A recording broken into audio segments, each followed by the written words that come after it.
بسم اللہ الرحمن الرحیم السلام علیکم ورحمۃ اللہ وبرکاتہ۔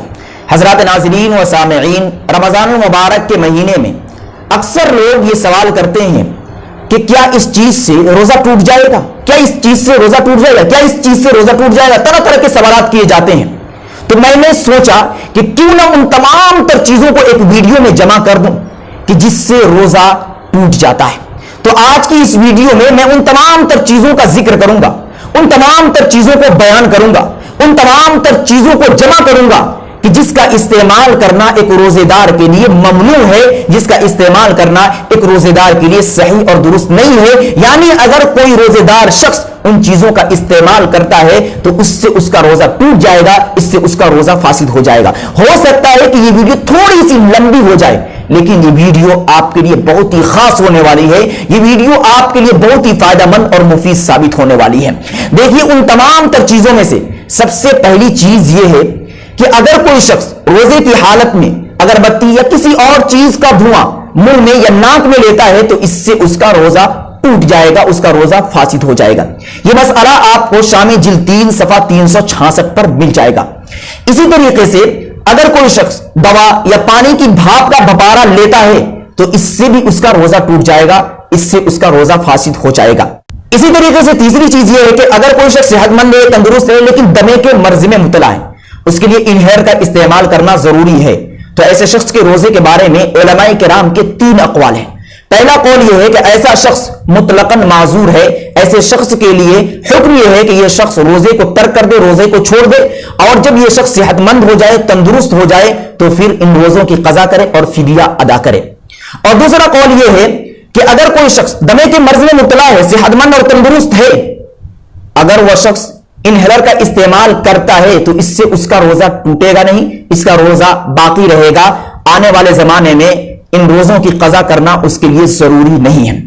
اور تیسرا قول یہ ہے کہ اگر کوئی شخص صحت مند ہے، تندرست ہے، لیکن دمے کے مرض میں مبتلا ہے، انہیلر کا استعمال کرنا اس کے لیے ضروری ہے، تو ایسے شخص کے بارے میں علماء کرام یہ کہتے ہیں کہ یہ شخص انہیلر کے استعمال کے ساتھ ساتھ روزہ رکھے، لیکن جب یہ شخص صحت مند ہو جائے، تندرست ہو جائے تو ان روزوں کی بھی قضا کر لے۔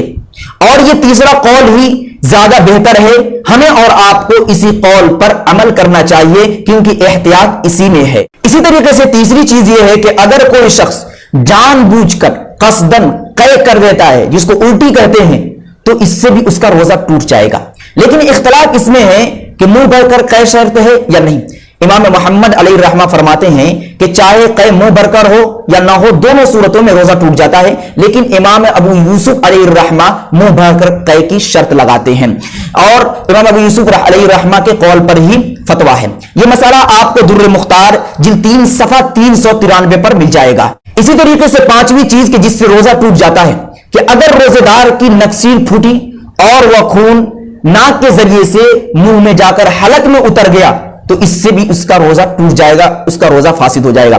یہ مسئلہ آپ کو تاتار خانیہ جلد 3 صفحہ 373 پر مل جائے گا۔ اسی طریقے سے ہدایہ جلد 1 صفحہ 220 پر ایک مسئلہ لکھا ہے کہ اگر کوئی شخص روزے کی حالت میں دوا یا تیل کان میں یا ناک میں ڈالتا ہے تو اس سے بھی اس کا روزہ ٹوٹ جائے گا، اس کا روزہ فاسد ہو جائے گا۔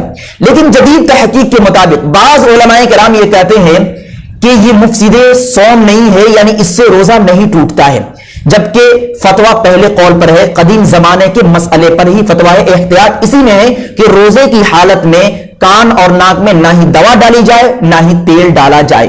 اسی طریقے سے اگر کوئی شخص غلطی سے روزہ توڑ دے یا کوئی شخص زور زبردستی سے اس کا روزہ توڑنے پر مجبور کر دے، دھمکی دے کر، تو اس سے بھی اس کا روزہ ٹوٹ جائے گا، اس سے بھی اس کا روزہ فاسد ہو جائے گا۔ یہ مسئلہ آپ کو ہندیہ جلد 1 صفحہ 202 پر مل جائے گا۔ اسی طریقے سے اگر کوئی شخص روزے کی حالت میں گھاس، کنکری، مٹی یا کاغذ وغیرہ کھا لیتا ہے تو اس سے بھی اس کا روزہ ٹوٹ جائے گا، اس کا روزہ فاسد ہو جائے گا۔ یہ مسئلہ آپ کو فتاوی ہندیہ جلد 1 صفحہ 202 پر مل جائے گا۔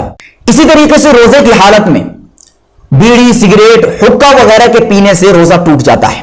یہ مسئلہ آپ کو شامی جلد 3 صفحہ 366، اسی طریقے سے فتاوی دارالعلوم دیوبند جلد 6 صفحہ 415 پر مل جائے گا۔ اسی طریقے سے اگر کوئی شخص روزے کی حالت میں ہاتھ کے ذریعے سے منی کو نکالتا ہے، یعنی مشت زنی کرتا ہے، تو اس سے بھی اس کا روزہ ٹوٹ جائے گا, روزہ فاسد ہو جائے گا. لیکن اس صورت میں اس کے اوپر صرف اور صرف روزے کی قضا لازم ہوگی, کفارہ نہیں.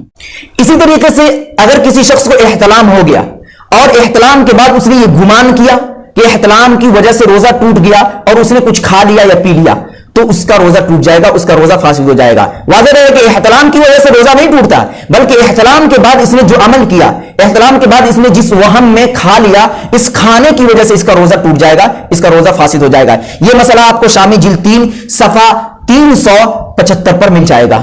اسی طریقے سے کوئی شخص روزے سے تھا لیکن اس کی بیماری بڑھنے لگی, بیماری اس قدر بڑھی کہ وہ افطار سے پہلے ہی افطار کر لیا, اس نے کچھ کھا لیا کچھ پی لیا, تو اس سے اس کا روزہ ٹوٹ جائے گا, اس سے اس کا روزہ فاسد ہو جائے گا. لیکن اس صورت میں اس شخص پر صرف اور صرف قضا لازم ہوگی, کفارہ نہیں. یہ مسئلہ بھی آپ کو شامی جلد 3 صفحہ 403 پر مل جائے گا.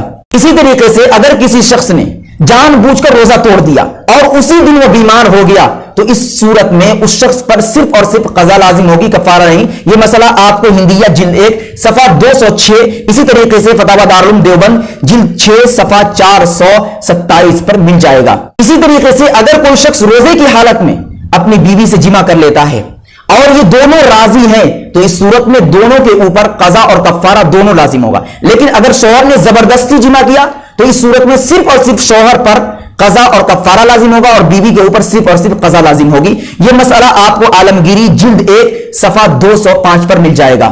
اسی طریقے سے اگر کسی شخص نے روزے کی حالت میں انیما لیا, انیما کہتے ہیں کہ پیٹ کی صفائی کے لیے پیچھے کے راستے سے دوا چڑھانا, تو اگر کسی شخص نے روزے کی حالت میں پیچھے کے راستے سے دوا لی, دوا چڑھائی, تو اس سے اس کا روزہ ٹوٹ جائے گا, اس کا روزہ فاسد ہو جائے گا. یہ مسئلہ آپ کو ہدایہ جلد 1 صفحہ 220 پر مل جائے گا. اسی طریقے سے اگر کوئی شخص بواسیر کے مرض میں مبتلا ہے اور بواسیر کے اندرونی مسوں پر دوا لگائی جا رہی ہے, مرہم لگایا جا رہا ہے, تو اس سے بھی اس کا روزہ ٹوٹ جائے گا, اس کا روزہ فاسد ہو جائے گا. یہ مسئلہ آپ کو شامی جلد 3 صفحہ 369 پر مل جائے گا. اسی طریقے سے مرد اور عورت کی شرمگاہ میں دوا ڈالنا, دوا ٹپکانا, یہ بھی مفسد صوم ہے, اس سے بھی روزہ ٹوٹ جاتا ہے, روزہ فاسد ہو جاتا ہے. یہ مسئلہ آپ کو ہندیہ جلد 1 صفحہ 204 پر مل جائے گا. اسی طریقے سے کسی مرض کی تخصیص کے لیے یا مدت حمل کا اندازہ لگانے کے لیے ڈاکٹرنی کسی عورت کی شرمگاہ میں ہاتھ ڈالتی ہے, تو اس کی 2 صورتیں, ایک صورت میں روزہ ٹوٹ جاتا ہے اور ایک صورت میں روزہ نہیں ٹوٹتا. پہلی صورت کہ اگر ڈاکٹرنی کے ہاتھ میں پانی لگا ہوا ہے, اس ڈاکٹرنی کا ہاتھ تر ہے یا اس ڈاکٹرنی کے ہاتھ میں دوا لگی ہوئی ہے, تو اس صورت میں اگر وہ ڈاکٹرنی عورت کی شرمگاہ میں ہاتھ دیتی ہے تو اس سے اس عورت کا روزہ ٹوٹ جائے گا, اس عورت کا روزہ فاسد ہو جائے گا. لیکن اس ڈاکٹرنی کا ہاتھ خشک ہے, اس ڈاکٹرنی کا ہاتھ پر نہ ہی پانی ہے نہ ہی دوا ہے, تو اس صورت میں اس عورت کی شرمگاہ میں ہاتھ دینے کے باوجود بھی اس کا روزہ نہیں ٹوٹے گا, اس کا روزہ فاسد نہیں ہوگا. یہ چند چیزیں ہیں جن کی وجہ سے روزہ ٹوٹ جاتا ہے. اگر ان چیزوں کے علاوہ کوئی اور چیز آپ کے ذہن و دماغ میں کھٹک رہی ہے کہ اس سے روزہ ٹوٹتا ہے یا نہیں ٹوٹتا ہے, تو کمنٹ میں اپنا سوال ضرور ذکر کریں, پھر انشاءاللہ العزیز تشفی بخش جواب دینے کی میں کوشش کروں گا. دعا کریں کہ اللہ تبارک و تعالی ہم سب کو دین کی صحیح سمجھ عطا فرمائے. وما علینا الا البلاغ. ویڈیو کو لائک اینڈ کمنٹ کریں اور دینی معلومات کے لیے ہمارے چینل الحق میڈیا کو سبسکرائب کر کے بیل آئیکن کو دبا دیں تاکہ سب سے پہلے ہماری بات آپ تک پہنچ سکے.